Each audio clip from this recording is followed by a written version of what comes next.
2 days ago, a 41-year-old man stood in front of the world's cameras and said something that most people never get the courage to say. He said, "I will leave with a clear conscience, not a promise to win, not a promise to try harder, just peace." And the very next day, his team lost. His story at the highest level ended, not with a trophy, but with a slow walk to the tunnel while a 19-year-old kid embraced him like family. Now, why am I telling you this today, right now? Because that walk, that quiet, heavy walk, tells you more about this man than any of his 900 goals ever could. And by the end of what I'm about to tell you, you will understand something most highlight reels never show you. This is not a story about a footballer. This is a story about a boy who refused to stop long after the world gave him every reason to. Stay with me. This one is worth your full attention. Before the stadiums, before his name became a brand bigger than most countries, there was a small, poor house on an island called Madeira, off the coast of Portugal. His father drank.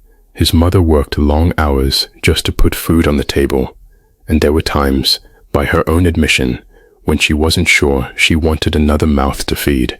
Life had already worn her down that much. But here's what almost nobody talks about. As a teenager, doctors found a problem with his heart, a racing heartbeat that, left untreated, could have ended everything before it even started. A simple laser procedure fixed it. He barely speaks about it today, but think about that for a second. The man who would go on to outrun defenders half his age, decades later, once had a doctor standing over him, unsure if his heart would even let him play the game he loved. It let him play, and he never once looked back to thank it quietly. He thanked it by never wasting a single day of the time it gave him. At 12 years old, he was sent alone to Lisbon, hundreds of kilometers from his mother, to train with Sporting Club de Portugal. Picture that clearly. A 12-year-old boy, in a dormitory full of strangers, crying himself to sleep some nights, calling home and begging to come back. Homesickness that heavy doesn't just disappear because a coach tells you that you're talented. It sits in your chest. His mother told him one thing on those phone calls: stay.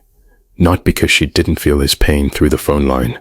She felt every bit of it, but she had already seen something in her son that even he didn't fully understand yet. A hunger that wasn't going to be satisfied by staying comfortable near home. So he stayed, and while other boys his age went home for dinner after practice, he stayed on the field, alone, kicking a ball against a wall in the dark until the coaches had to physically pull him inside. Nobody was watching him then. That's the part worth remembering. The habits that built a legend were formed when there were no cameras, no crowds, no applause, just a boy and a wall. Manchester United signed him at 18, flashy, a little arrogant if we're honest, all stepovers and tricks, a boy still trying to prove something to strangers in the stands. It took an experienced manager, one who believed in him, even when the boy's own confidence outran his discipline, to sharpen all that raw talent into something dangerous. By the time he left England, he had already scored well over 100 goals and lifted the Champions League trophy for the first time at 23. Then came Real Madrid, and here is where something extraordinary happened, not just to his career, but to the entire sport's understanding of what a human body could sustain year after year without breaking down. 450 goals in that white shirt, 4 Champions League titles, a Ballon d'Or that arrived so often, people stopped being surprised and started simply expecting it. Ask anyone who trained beside him during those years, and they'll all tell you the same detail, almost word for word. He was always the first one on the training pitch, and always the last one to leave it, not because a coach demanded it, because some part of him, shaped, maybe, in that dark little house on Madeira, never fully believed he had done enough yet. That restlessness wasn't ego.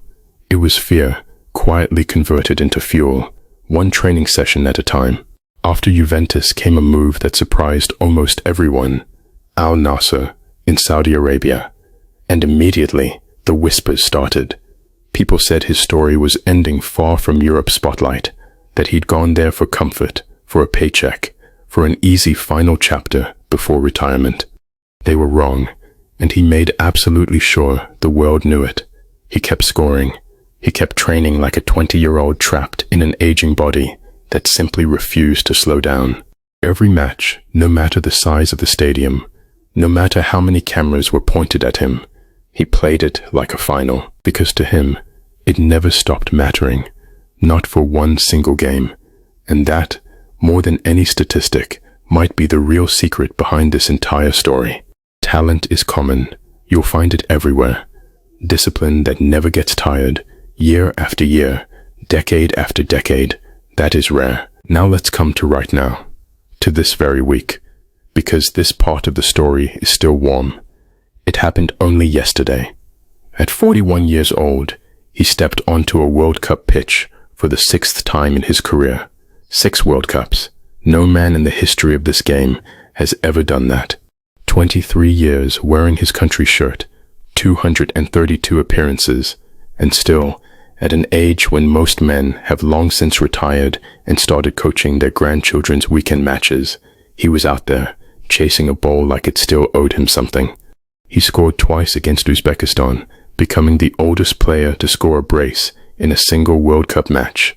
He struck a cool, composed penalty against Croatia, his first ever goal in a World Cup knockout stage, after so many years of near misses in exactly this kind of moment. And before facing Spain in the round of 16, he sat in front of the world's press and said this would be his last World Cup, not with sadness in his voice, with something closer to peace. He said that no matter what happened the next day, he would walk away with a conscience that was, in his own words, completely clear, because he had given everything he had to give. He was asked again about the criticism that has followed him for 23 years. People who called him arrogant, obsessive, too driven for his own good. And instead of bitterness, he offered something almost nobody expects from a man who has been mocked his whole career: gratitude. He said the criticism made him stronger, that it shaped the man now standing in front of them. Sit with that for a moment. A man being thanked for the very criticism that once tried to break him. That's not something you learn on a training pitch. That's something you only learn after 23 years of turning pain into purpose, over and over, until it simply becomes who you are. And then it happened. Spain scored deep into the final minutes. 1 goal. That was all it took. Portugal were eliminated. His 6th World Cup, almost certainly his last, ended not with a trophy raised above his head, but with a slow, heavy walk toward the tunnel. Cameras caught his face during that walk. 41 years old, 3 goals scored across the tournament. More shots on target in that final match than his entire team combined. Still running, still fighting, right until the referee's whistle ended it. He never won the World Cup. Not that year, not any year. It's the one trophy that never came home to him, despite every other prize this game has to offer. And somehow, that missing trophy makes this story more human, not less. Because it proves that underneath everything, the records, the statues, the shirts sold in every corner of the planet, he was still just a man, still capable of wanting something so badly that the want showed on his face, in front of 100 million people watching. We usually tell stories about winners because winning is easy to admire, but what you just heard is a story about something harder to admire and far more valuable to actually learn from. It's the story of a boy who left home at 12 and cried himself to sleep and stayed anyway. Of a heart that doctors once weren't sure would hold up. Of 23 years spent proving that where you start doesn't have to decide where you end up. He once said, plainly, that people tried to bring him down for over 2 decades, and it never mattered because his own people never stopped standing beside him. That kind of loyalty isn't given for free.